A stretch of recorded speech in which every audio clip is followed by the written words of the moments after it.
But the most impressive thing was the cast.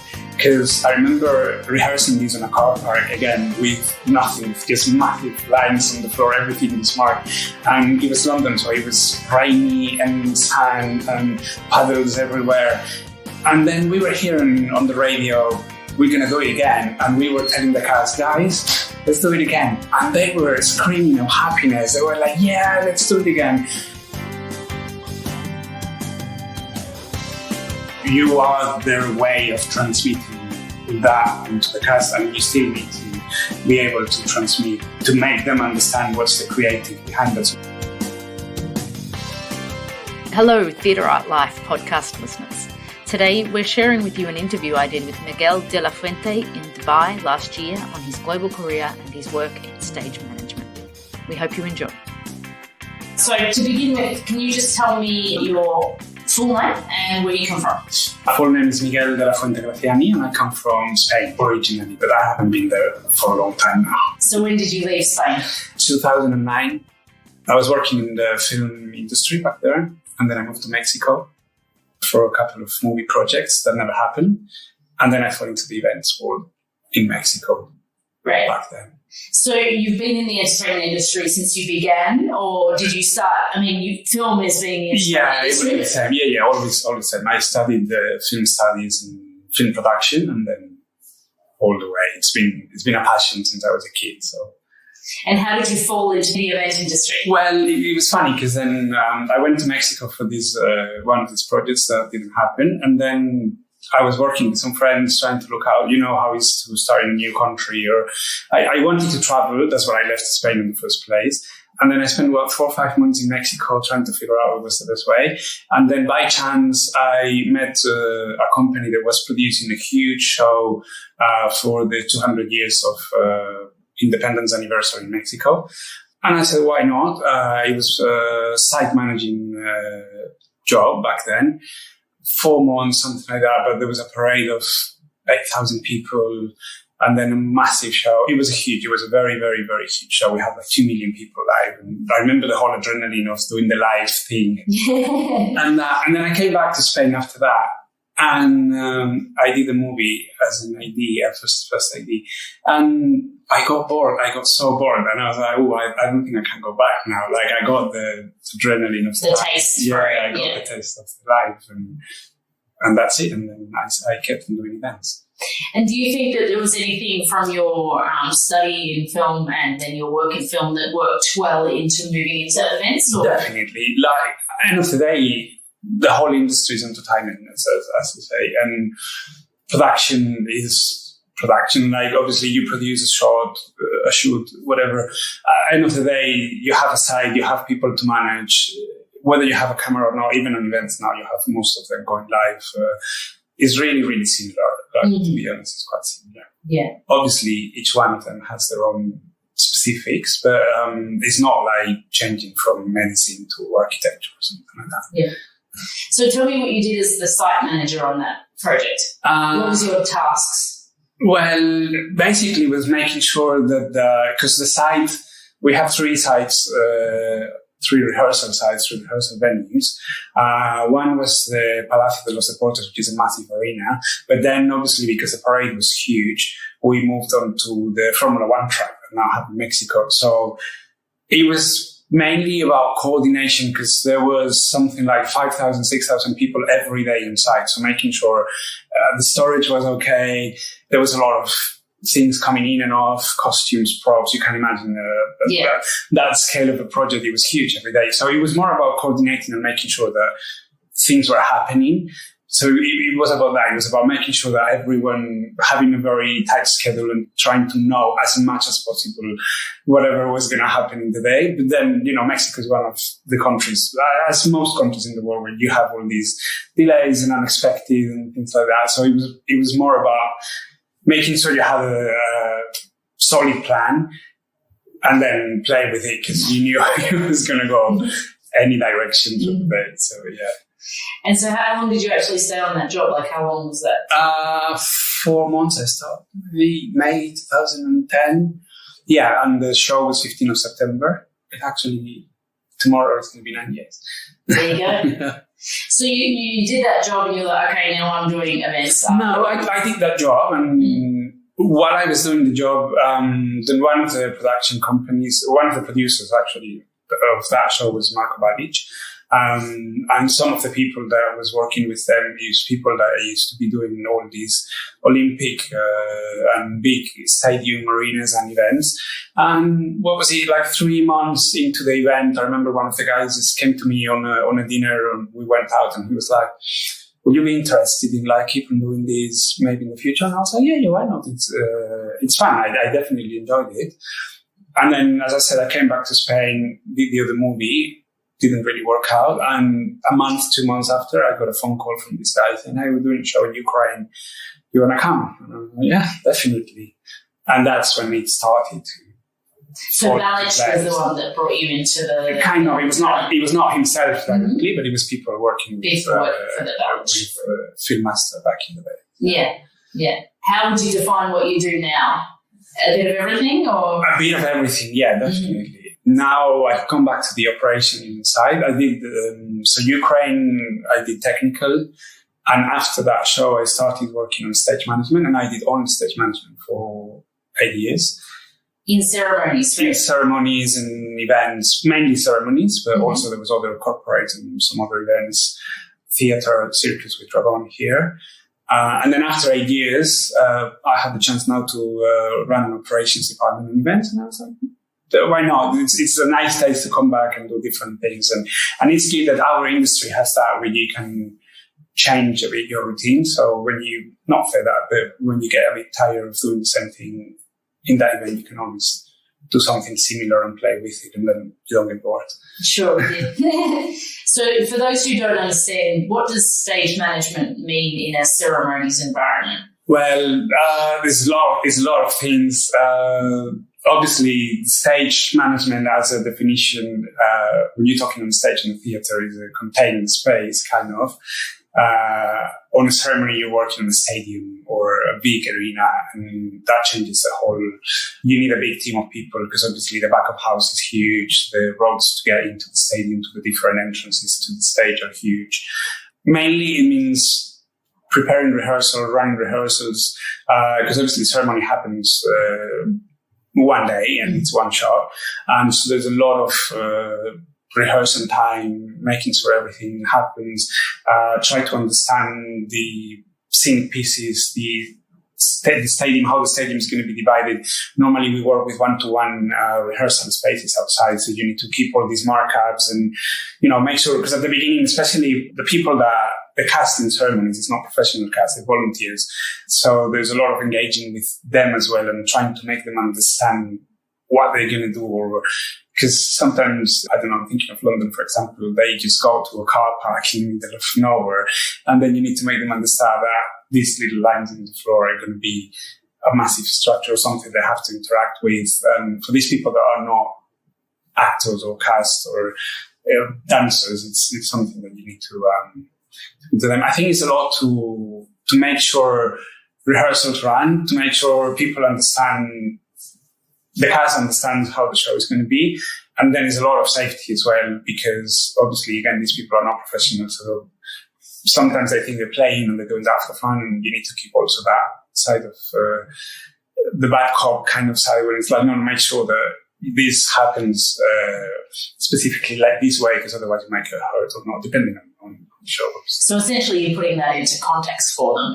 You're coming and taking them off the street, so to speak, and then putting them in, this is how you fit into the show, this is what the parameters which you need to work, and this is how you stay safe, right? Exactly. And then obviously you have the other parts, and you have all the headlight talents and the pro dancers and that stuff. But I think the most challenging stuff is obviously when you have these mass groups of people coming in and not expecting anything and trying to keep them up, also, making sure that they're enjoying, they're having a great time at the same time. So you worked on the London Olympics? Yes, that was my first league. And how big was the stage management team in total? It was huge. I cannot really remember the number now, but we were like 20, 25 people, plus another 30, 40 local ASMs from London, so around 60 people, something around 60 people. That's a lot of people to coordinate in itself, let alone people you to coordinate. It was huge, but the cast in total was like 8,000 people. Wow. It was huge. It was a big event, obviously. But then obviously back of house was very interesting because the cast holding area that we had was a kilometer away from the stadium. So even that, just only that operation of bringing the cast to rehearse and back and the show was massive. Massive logistics. Yeah. And what is it like to prepare? For a lot of people, they'll do a show for a season, or they'll do a show for a permanent show or a resident show, and they're doing it day in, day out. What's it like to prepare one that's just a one shot, one day? To me, it's different because I started doing those, and then I had a different path, like most people, because most people come from the theatre, so they're used to refer to repetition. Whether I just came to do a one shot, which kind of fits with cinema or what I was doing, because in cinema again you prepare everything to do that shot, that scene, and then it's done. So for me it was normal, let's say like that. It's kind of sad at the same time, because then on the last week when you're doing the dress rehearsals, and after you've been for 3 months rehearsing pieces, it's like, oh, I'm just going to do this 3 more times in my life, and that's it. It's never going to happen again. But it's good. And then again, the adrenaline of the one shot thing, like knowing it has to happen. Otherwise, only just a few billion people watching on TV as well. We had a couple of those. The ring in Sochi, for example, was a big thing, and I remember that. That will go down in history, right? The Sochi rings. It's nice. It feels nice, and you get that moment when there is a countdown. And I always got that moment that you're in the field of play and you start feeling the countdown, and all the crowd is like really getting excited, and you can feel it. You can feel it in your body that you're doing something special, and there's a once in a lifetime, and you just want to get it right. What do you think are the skill sets for a stage manager to have in that environment? Timekeeping, organization. You must be organized. You need to have communication. The thing with that environment as well is that it happens in very different places of the world. So adaptability, not only to the country, to the work, to changes. Obviously, you work with teams of 100, 200, 300 people, depending on the show, technical, operations, cast is thousands. And you need to adapt to those and to adapt to the local specifiers of each country. And it's nice. I think adaptability will be the main one, like being able to adapt to any situation, being calm, obviously, because it's really easy to get overwhelmed by what's happening. But if I have to name one, it will be being able to adapt to whatever it comes and make it happen. Do you think that that's something that can be learned, or is it something that comes innate in No, it can be learned. I think obviously there's something innate about being calm and not getting stressed or super stressed about situations, but it can be learned.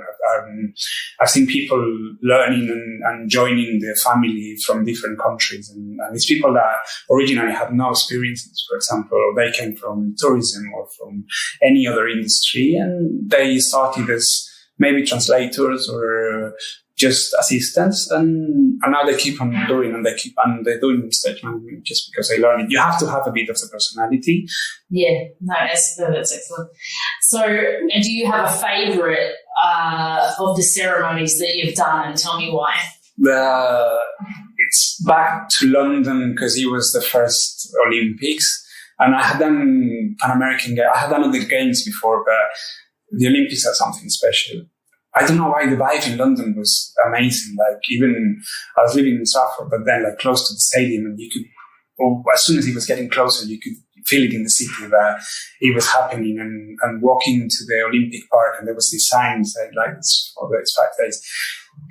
And then I remember that first scene of the show when there was massive scene change from the green and pleasant line to the Industrial Revolution. That was huge. That was massive. Yeah. It was just a scene, like, it was not just, but it was a scene change choreographed. And it was a big, huge scene. How many times did you get to rehearse that before the show? Uncountable times. And the funny thing is that to reset that, it was like an hour, because every single piece of grass was marked and has its own position and fences. So basically we were doing a strike of all that. And once we were doing the strike, we were waiting. It's like, are we doing it again? No. And then I was like, yeah, we're doing it again. So you knew it was going to be like an hour of just everyone, like a lot of people handing massive maps, A0 maps on their hands, just looking for pieces of grass and where was everything settling. But the most impressive thing was the cast. Because I remember rehearsing these on a car park again with nothing, with just massive lines on the floor. Everything was marked. And it was London, so it was rainy and sand and puddles everywhere. And then we were hearing on the radio, we're going to do it again. And we were telling the cast, guys, let's do it again. And they were screaming of happiness. They were like, yeah, let's do it again. And I was like, they're not even getting paid. Like, I'm so excited for that. And they are. It took a lot of rehearsal, but the cast was amazing. Like the whole team working on that. I remember it was a big show, but the cast was just amazing. Every single one of them, I remember thousands of them. They created groups on Facebook. I know some of these groups are they're still meeting 10 years after that. So there's something special. That scene from that show was something special. Yeah, and likewise for you, for them, it's something that is once in a lifetime opportunity. So no, that's great. What do you think when the team from Balich worked with you back in Mexico? What did they see in you that made them want to take you on to other projects? I don't know, but I'm happy they did.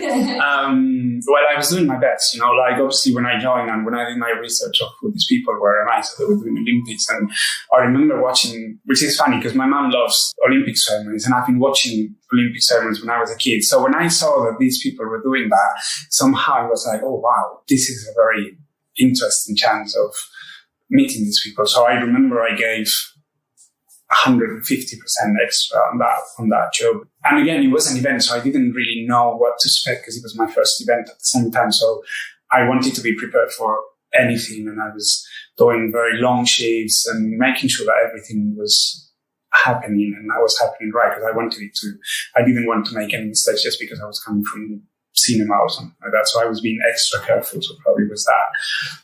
And then I think it's just loving what you do, because I didn't do stage management before, but then 2011 I started doing stage management, and then a year after I was already doing an Olympic ceremony. Stage management was crazy. Like I was thinking about it, and it was like, "This, how did I get here?" It was absolutely insane. But it's interesting because of the people that I've interviewed, a lot of them, I'd say half of them thus far haven't started out either doing education in stage management or, they've ended up into that realm by some path that they've taken. If somebody is training in stage management, I think the vision from being where they are in a college situation to where maybe doing what you do is like, there would not be technically any clear steps to get to that. Do you have any advice of where somebody should start with trying to break into this kind of work? Yes and no. Obviously, I think you need to do both theatre and events, because obviously this have a lot of theatrical parts on it, like the theatrical shows at the end of the day. So ideally, you need to have that background, which I lacked. And I remember I was struggling because I was lacking that background. But then at the same time, I was having a whole new background that people in theatre didn't have, which is being outdoors and being outside, trying to make a site look like something you want to make it look like. Mm-hmm. You're referring to film here. Yeah, exactly. So, which is kind of like when you get into a stadium and you need to like build a set, or it's a bit different than a theatre. A theatre is much more contained. Even the stadium is contained, but it's not. It's something completely different. Or then going to a rehearsal site in a car park and making sure there's tents and there's a lot of this event. I think the key is to be able to do all these different things, and then it's meeting the right people, as many things in this life. Yes. I was lucky that I met the right people in the few events or shows that I was doing in the ceremonies. I met key people that was driving me from one to the other and to the other and to the other, because you can apply for jobs, but at the end of the day, people want to work with, especially something like that, there's going to be broadcasted to millions of people. They want to know that they can rely on you. So normally people call someone that they've seen working before and know that he's going to respond well to that kind of pressure and that kind of environment. So they're not going to take a gamble on that situation. No. So when you get that opportunity, then you work hard because you want to be able to that links then to the next job and the next Correct. job. It's about making sure that you can show what your capabilities are when you're working, and then the right people, they're always watching, because when you do these shows, you know you're going to have another one after that, and some people may or may not be available because they're freelancers, and then obviously there's a different culture here, which is the having international teams with different backgrounds and different educational stuff, because you can see people thinking differently, and that's a very good thing when you have a team of 15, 20 people to be able to get 8, 9, 10 different answers on a problem, because there's people that come from Russia, for example, that will have a completely different mindset and will approach the problem in a completely different way that I do as a European or that a Mexican will do. And then you have that, and there's a lot of more solutions that you can play with and do things right. I think that's also very important. It's quite powerful if it's utilised properly, right? Yeah. If you've got an international team, it's a fortunate situation. I've worked with a number of international teams, and it's, like you said, you draw from their strengths and it becomes your department or your section becomes really, really good. So now you're in Dubai. Now I'm in Dubai. And how long have you been here? 2.5 years. And what brought you here? Dragon. Right. So you moved from the ceremony world to the circus world? Yes. And what was that transition like? I wanted to be honest, even from years ago, in 2011, I did a show with a guy named Pete. I don't remember his name now, his last name, but he was going to work in House of Dancing Water. And I remember he was talking to me about this show, and I was like, oh, that looks very interesting. And I always had that spike of like, oh, circus, like it sounds exciting. I would like to try it sometime. And then after the Olympics in Rio, I did a couple of other shows, and I was exhausted. I remember I had to take a bit of a break. I wanted to do something else. It had been a lot of traveling, obviously, with no or very few breaks. Hadn't seen my family in a long time. I wanted to be more settled. I didn't have a house for the past 3 years, from 2015 to 2014 to 2017. I had everything in boxes, and it's nice, but at the same time, I wanted to feel a bit of like, oh, I want to have myself, you know, something like that. Just saying, yeah. Something like that. And then through a friend, I knew that they were looking for a stage manager in here for a show that Dragon was opening, and Franco Dragon was going to create and direct himself. And he asked me if I would be interested. And I said, yeah, definitely put me in contact and let's see. And I had an interview with Sam, I think Sam would be right. Mm-hmm. And we clicked immediately. It was like a very nice, we had like an hour chat. I was traveling in China at the moment, on that break when you need to like travel and be alone. And I was traveling in China. I remember we had that chat, and I love his approach, and I think he liked the way I was looking forward to do something like that. Mm-hmm. And then I said, why not? I had worked, not in Dubai, I had worked in Abu Dhabi before, and I like it. It's a country that is quiet and safe and it's nice. So then I decided to take the shot. It was funny because then back in the day, when they offered me the contract, they were like, we want to offer you a 3-year contract. And I was like, no way I'm going to sign for more than 1 year. Like, I've never been permanent anywhere. In my life. The most I can do is 1 year, because I didn't know how I was going to adapt to the city and to do the same show every night and things like that.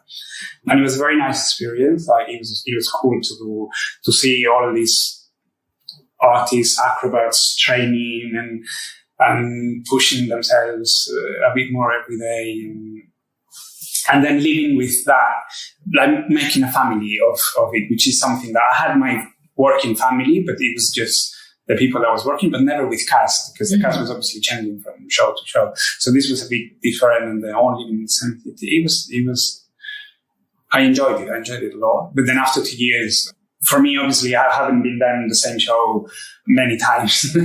After 2 years, I think around like 400 shows or something like that, it was enough. I wanted to do something else and get back a bit not on the road, but on doing different projects and different stuff and get different flavors.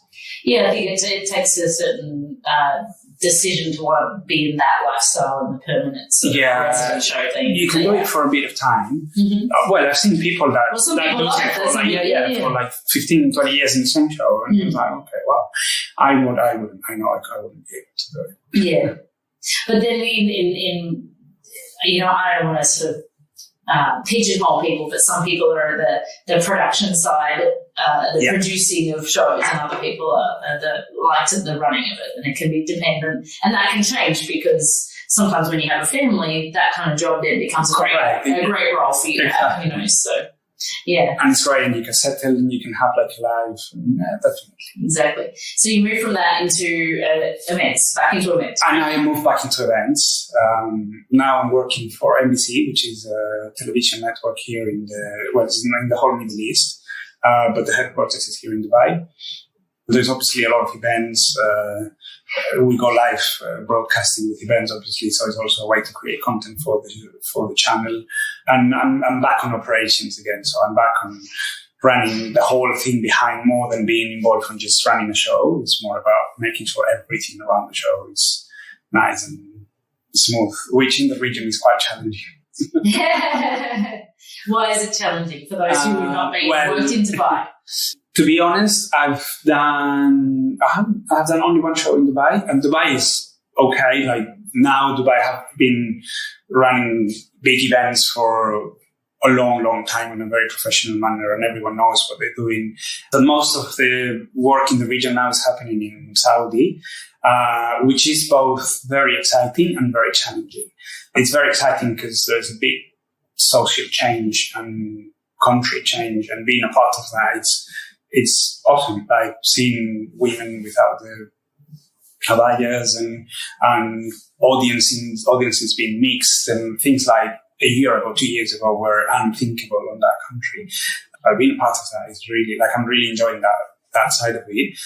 On the other hand, there is no industry there yet. So even if you bring people from Dubai or international, you still need to work with locals, and you need to work with local entities. And even to do a simple shipping through customs may blow up a whole event, because they will get... I was doing an event and they kept a stage lift blocked for like 3 weeks. And we just got it like 3 days before the show. So we almost didn't get it. And it's just kind of that kind of stuff to make them understand that this kind of industry requires... these logistics needed. Yeah. Not only the logistics, but they're definitely not used to events and how things happen in a very fast pace. So it's challenging. It's a bit challenging. Do you feel like you're doing longer hours and have longer conversations? And yes, definitely. There's a lot of that. There's a lot of the inshallah factor that I call, which is like, inshallah. And if the inshallah is going to happen in an hour or in 2 days or in 3 days. Time you need to adapt to it. Time is a very loose concept. Yeah. When you're somebody who's trying to put on an event, that doesn't work. No, it doesn't. Definitely. Yeah. But things happen. At the end of the day, things happen. And the exciting part is they want to make things bigger and bigger and bigger. So there's a big industry that is growing now, and see all that flourishing. I find it quite interesting. It'll be another thing in another 2 years as well. They'll be better at it as well, with the influx of people going in there, right? Definitely. Yeah. So do you drive from here or do you fly? Depending on, I guess, probably depending on where the project is. Depending on the project, I'm mainly flying. Right. Yeah. Flying has been Riyadh, Jeddah, and Taif so far. Flying. And so what would a day-to-day sort of activity be for you with your current job? I have an office job, which is something that I haven't had in my life before. So basically, because I'm now managing the operational side, but also kind of part from the business side as well. So it's from getting RFPs. Obviously, there's a huge demand of the governments, the governmental entities are asking for content and for IPs, because they are the ones now pushing for this change to happen on the entertainment in Saudi. So they just get a lot of RFPs out, and you need to figure out where you can propose to them. So it's a lot of making proposals, talk to a lot of international people, which is nice because it's a lot of opening Saudi to an international world. So daily I spend my days in the office preparing projects to fall down into place. And then once a project gets approved and we do it, I have a team in Saudi as well. So I coordinate with them and make sure that everything starts happening, fly there, make sure operational runs on day to day. And then depending on if there's something else to do here or there, I just stay or I'm coming back and forth. How would you say, I mean, it sounds like from most of your career thus far, it's been very practical on the grounds, boots on the grounds job. How is it to move into something that was more administrative, but then also side. But also the actual physical aspect of doing a lot of administration? Like, how are you on rolling out all of the administration aspect of the job? It was challenging, but then I did a lot of scheduling and things like that in the past, so I was very used to work with a computer and producing documents. I don't mind that, and then I still get the chance of being in the ground and just obviously I'm not that much on ground base as I used to be before. But it's good. Like at the same time, I enjoy it. Again, I've been doing different things all my life, and then there's another change, and then you do something different, and you keep on learning and adapting. The first month was tricky. Like I remember I was getting there, and I was like, okay, so what's happened? There was nothing on the pipeline like confirmed.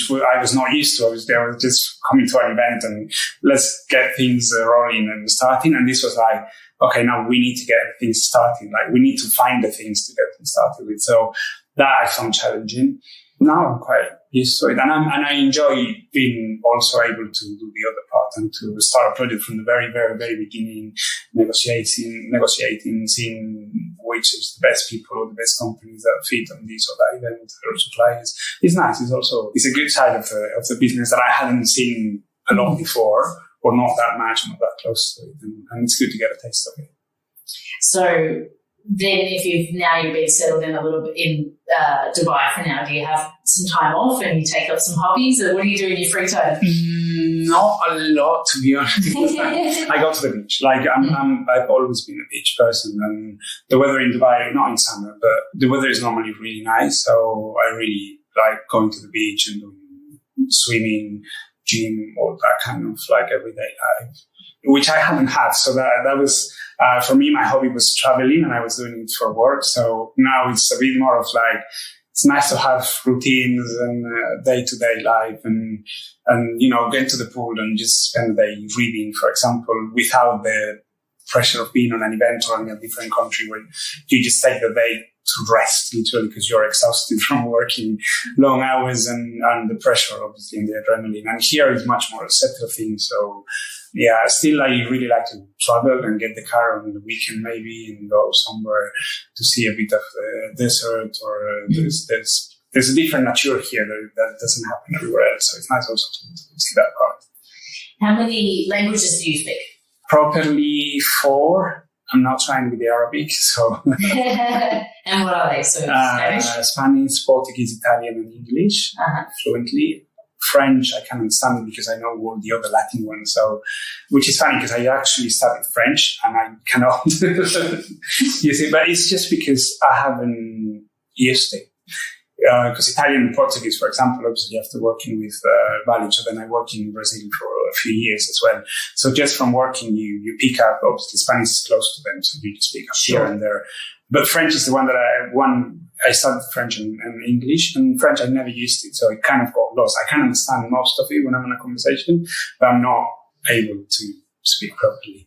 And I'm not trying with the Arabic, which is tough. It's also very quite challenging and interesting, even just from the mind of reading right to left and learning a new alphabet. Well, the alphabet's another aspect of it as well. It's like Chinese. It's not just it's not that hard. I have one of my very good friendships in China, and I know that's insane. At the end of the day, there is around 27-30 letters, let's put it that way. So it's not that hard. Obviously, there are songs that are weird and that you've never pronounced before. Yeah. Do you think knowing all those languages has been beneficial in your career? And if so, how? Definitely, because then when there was a show happening in Latin America or in Brazil or somewhere else, I could speak the language of the locals. And that's key, because then, you break the language barrier, which in some countries is a huge barrier, and it's the first cultural shock that you meet is the language. So if you had that off your way, it makes your life much easier, and obviously makes you a good asset for the team, that you have experience and you're able to speak to the locals directly. So yeah. That's why I'm trying with the Arabic now, because obviously I'm in Saudi, most of the people don't speak good English. So it will help. Yeah, definitely. Yeah. I'm always envious of Europeans, because they'll generally have a number of languages under their belt. It's on the culture. Is that even though Spain is probably not one of those countries, it's not like North Europe where they have to study 4 or 5 languages even during high school and university. But yeah, it's true. But then you don't need it. No. Because everywhere you go, most of the people speak English. So that's the issue as an Anglophone, is to go around and you try to learn other languages, but they're all speaking English to you. So, all right, I'll help you with your English. You can help me with my French. You said you don't have any plans to go back to Spain and No, well, I haven't really been back in Spain for almost 10 years now. In terms of living, you visit them, right? Yeah, I visited. My family's back there, my mum, my dad, my brother. But no, not now. There's probably not a big industry because of what you do anymore, right? Definitely not. There are events, there are shows in every country, but not as big as we used to, or not as in Dubai, for example, where you get a big taste of international and stuff. It's a very reduced market as well, probably in Spain. So no, I'm not looking forward to that now. I don't know how long I will stay in Dubai. Like for now, I don't have a date. I think everyone that lives in Dubai know that it's not forever. Even when they stay for 15 years, I think people still have a thing of it's home, but it's not home. There's something in Dubai that at some point you will go somewhere else. And what do you think that is? I don't know. I think because people don't retire here, because you're here to make money and to work, and it's a very transactional city in those terms. So you come here, you do the business, you get that done, and then a lot of people leave, and friends come and go. Even in these 2 years, I've made friends that have been here in the past, that they came after me and they have left already. And you can see that all this movement is happening, and I think it's part of the culture of the city now. It's kind of its own identity. Let's put it that way. I don't think it's sad. I think it's just a different way of looking at it. Sure. So you won't be staying forever as well. But then I don't know. I may stay here for 15, 20 years, which feels like forever now. I don't know. It will depend on opportunities and family. There's obviously life circumstances will take you whatever. But I love it. Like, to be honest, when I came here, I wasn't sure if I was going to adapt well to it or not. And after traveling and after being in all these places, going, coming back, trying to settle in London and not happening. Then I came to Dubai and I call it home now, and I love it. I really like it. I like the lifestyle. I like the people here. There's a lot to do. A lot of people just think that it's all indoors, but it's not. You need to scratch a little bit on the surface, and there's there are nice things to do in Dubai. It's a very nice place. It's a nice place to be. So have you done a lot of show calling? Not a lot. I've done a few show calling, mainly at La Perle with Red One, but yeah. Mm-hmm. It's a lot of people think that the trajectory is you end up calling as a stage manager, but there's a lot of stage management work that isn't necessarily not at all. That role, especially when you're in global stuff work and ceremonies and events. Yeah, no, especially there, because in there's only one show caller and there's a team of 40 other people that has to run everything else happening. So, but show calling is obviously is a skill. It's another skill and it's good to have. And because then when you're show calling, you're running it completely. You need to understand everything you see, then it's moving, and it makes you have a better understanding on the whole 360 of any show. Because at the end of the day, when you show call, you get on the mind of all the clinicians as well. For me to start the battle is not just being on the ground managing cast or doing something like that. So I haven't done as much as I wanted probably, but I think it's a very important skill to have. Not essential though. I know a lot of stage managers that haven't show call ever, and they keep on doing Olympics and big shows everywhere, because there is another kind of skill set that you need to run on those that doesn't necessarily involve show calling.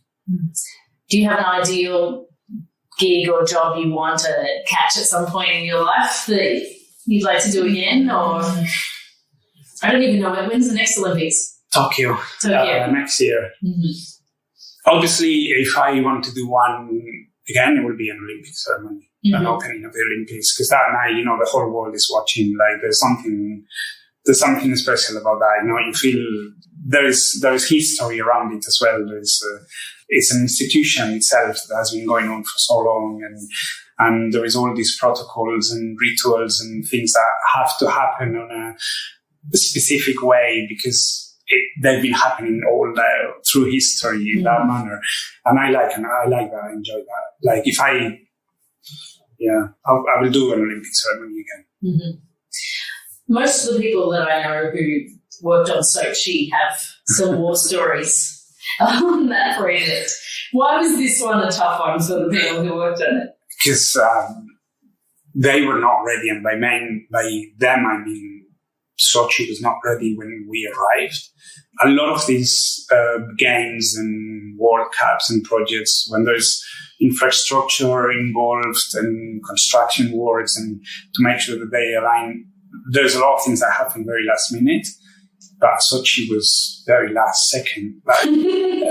And then I don't think they really knew what was, well, probably they did, but for whatever reason, I remember all these pictures that we've seen them, like the two toilets put together without any doors or separation, and things upside down, and windows.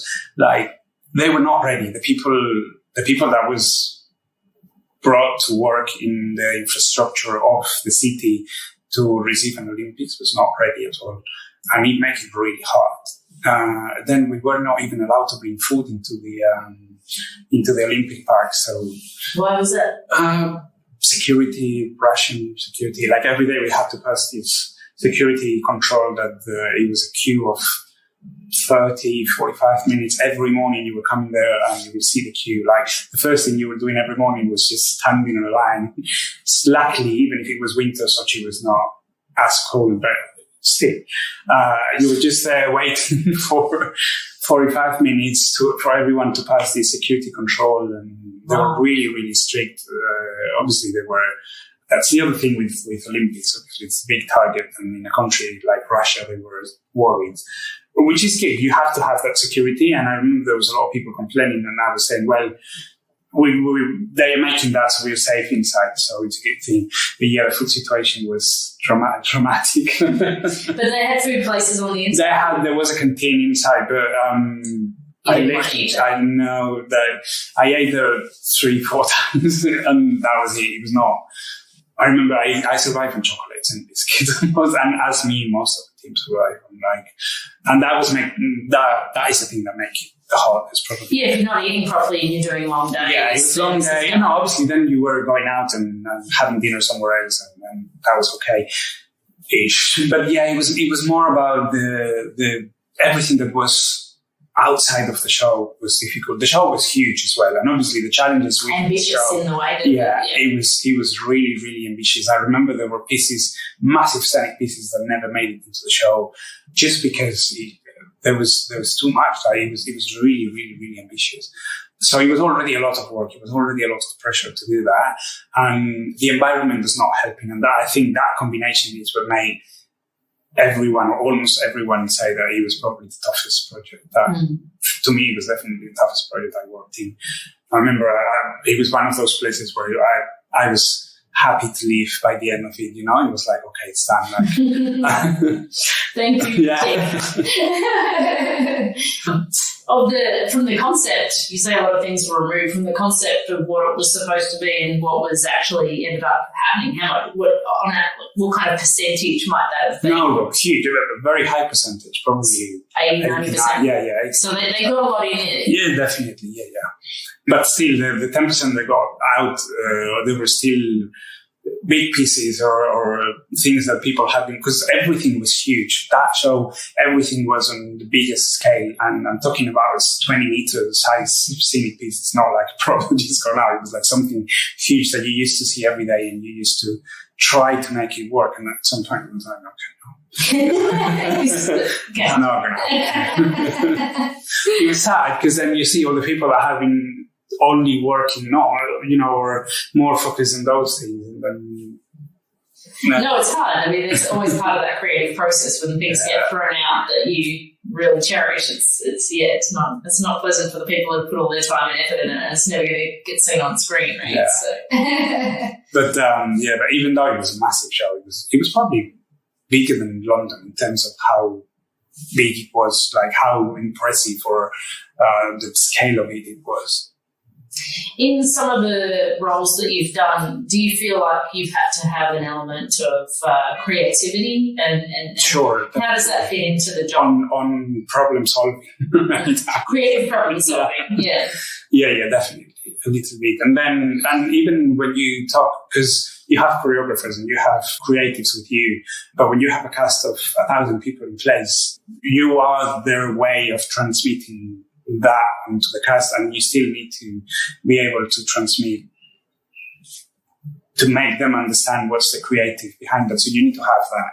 You need to have that little part of creativity. And then obviously after doing many, many shows, you remember whatever has been done here and there. And you can. Do you feel like you cultivated that in your film work as well? Yeah, well, I mean, I started doing film because I loved... what was your kind of role specifically in film? I was doing production. I started as I was doing mainly unit management, so pure production, and then I did 2-3 projects as a AD, but that kind of merged with the stage management. An AD role is kind of like a stage management. Yeah, exactly, because it's when you do the schedules, when you're running the set, it's basically the same thing, just apply them to a shoot and then to a live. But then, I think everyone that loves cinema is because you love the stories and you love creative behind it. And on my case, I started because I really loved animation, like stop motion and cartoons and things like that. So I was actually focused kind of like on that direction, which requires a lot of creativity and deal with people that draws and it's very creative and has a lot of imagination. So for me, definitely I had that because I loved that when I started in the industry, and then I've just been directed to different parts of the industry. But creativity in this industry is a must, and you need to love what you do, and you need to feel it. Like if you're not creative, you're just there because of the logistics, you will morph into something else. Like I've seen people that see but they don't appreciate what's behind the show, and then they end up doing something else. And it's kind of nice that you can get to dabble in both, right? The logistic, the technical, and then the creativity as well, without having to put the big creative director hat on, right? So that's a lot of responsibility. And that's what I used to love of the stage management part, because then you get a taste of everything. You get to interact with every department. You're basically putting everyone together and making sure that everyone is communicating and everyone is aligned and do things together. So you can get both sides. You get the creative side, you get the technical side, you get the operational side as well. So that's particularly what I like the most about doing stage management. How closely do you work together with the teams? It seems I haven't worked on a ceremony, so I'm asking for me as well. It's like how closely do you see that team of 40, 50 people? Because I would imagine that you've kind of deployed out to different sections on a daily basis. It depends on the show. You try either to allocate people to segments but then you try to rotate people as much as you can so everyone gets a taste. Because at the end of the day, everyone is running the same show. So you cannot have only one person knowing one part of the show, because then if something happened to that person, you're screwed, literally. So you need to have everyone have an understanding of what's happening. So you try to rotate as much, but then, there's some people that you don't see for days. And then you just see them back at the hotel when you're having a beer at night, and it's like, what have you been all day? What you've been doing? But then it's nice because then you get to do this catch-up and you share the stories. So who coordinates the stage managers? There is a role of a production stage manager, which normally is the head of a department. department. And that is or is not the person that calls it? No, there's a show caller, and then there's a production stage manager. So production stage manager takes care of making sure the coordination of the team is happening. Also, what you have to do is to take as much things off the plate of the show caller as you can, because obviously show calling a ceremony is huge. It requires a lot of concentration. As much as you can take off from that side, from the whole department. So I'll make sure I deliver this at this time. And so it's one call to say. Correct. You work hand in hand with the show caller. You stay in there in the control room with the show caller, so that you kind of filter. So everything that is happening that is not show calling related, that doesn't have to go with the show run, you just leave it to the show caller and you take care of everything else, from managing the team and coordinating to whatever. So there's essentially a separate team coordinating all of that backstage activity and then the final clear to the call. Yeah, but even with the people on stage on the field of play, if there's an issue or if there's something happening that is not major, that is not show critical that you need to go to the show, you probably will go to the PSM and then try to sort it out on a different channel, obviously not the show channel. Yeah, communication is a huge thing. Yeah.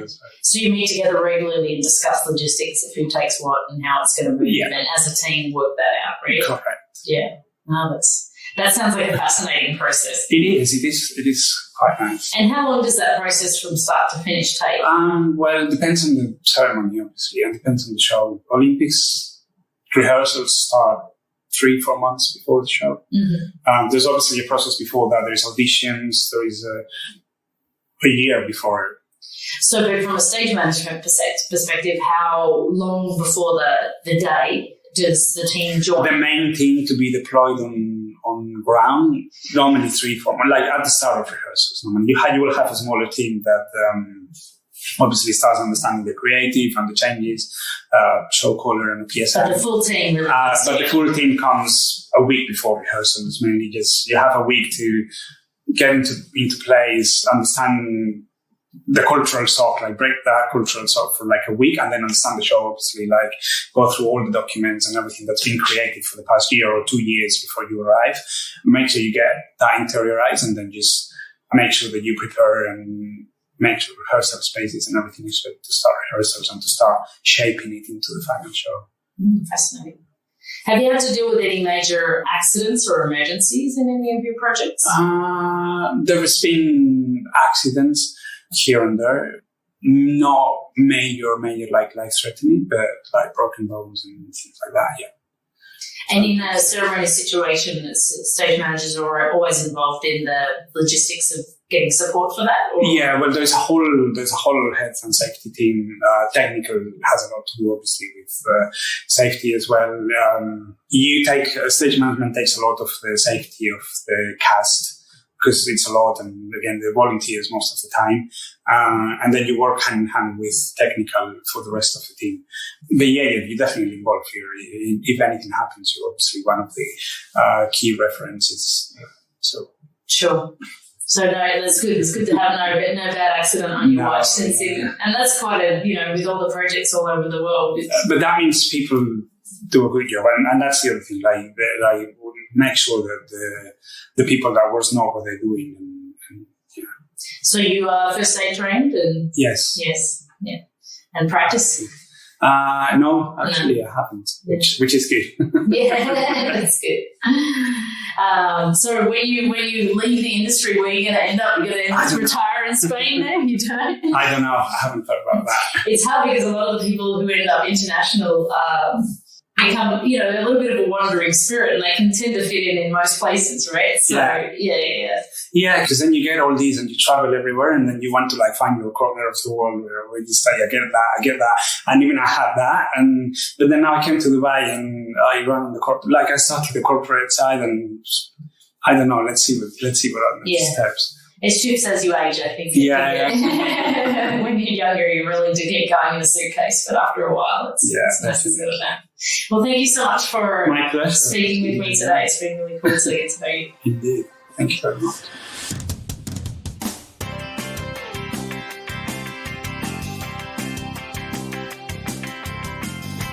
Please write a review on our podcast whenever you listen to our podcast and let your friends know about us. You can learn more about Theatre Art Life by visiting our website at www.theatreartlife.com. And you can follow us on social media and leave your questions or comments on Facebook, Instagram, LinkedIn, Pinterest, Twitter, or YouTube. We really want to thank David Zaya for composing the music for our podcast, and Michelle Sharotta, who is our sound engineer. We are your hosts, Anna and Anna, and this is the Theatre Art Life Podcast, where we put the spotlight on those who create live entertainment around the world.